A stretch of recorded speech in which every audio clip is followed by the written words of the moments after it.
ফাট বিহু ঢকুৱাখানাবাসীৰ বাবে এই ঐতিহাসিক ফাট বিহুৰ সময় হৈছে উৎসৱৰ সময়, আনন্দ আৰু হেঁপাহৰ সময়। প্ৰচণ্ড ৰ'দ নেওচি লাখ লাখ মানুহ ওলাই আহিছিল সেইদিনা। গোটেই চহৰখনেই ওলাই আহিছিল বুলি ক'লেও চাগে ভুল নহ'ব।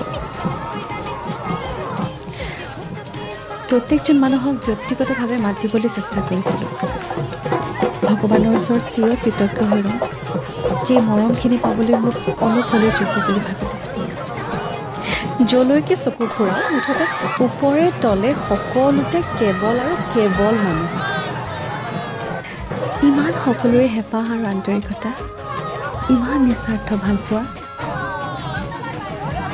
কোনোৱে চুবাবলৈ যদি চব আনি দিছিল, কোনোৱে আকৌ গৰমৰ পৰা পৰিত্ৰাণ পাবলৈ আহি বিচি দিছিলহি। সঁচাকৈ অভিভূত হৈ ৰ'লোঁ। ইমানবোৰ মৰম ক'ত সাঁচি থওঁ নাজানো।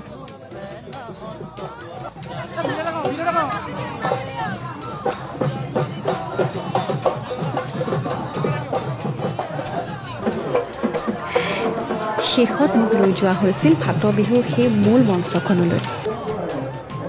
আদৰণিৰ সেই বিশেষ নিয়মভাগে মোক সঁচাকৈ আৱেগিক কৰি তুলিছিল।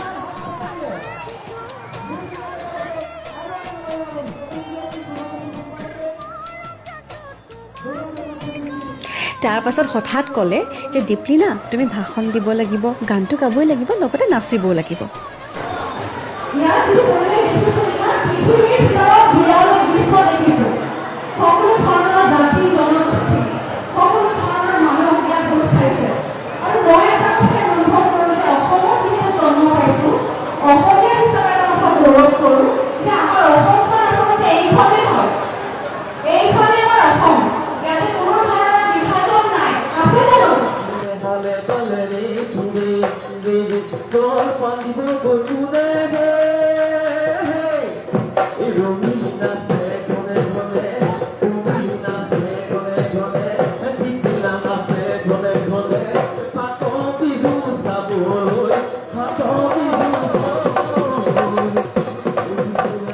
এতিয়া যোন তাত সিদিনা উপস্থিত আছিল কওকচোন বাৰু কমেণ্ট কৰি, পাৰিছিলোঁ নে মই জনাব দেই।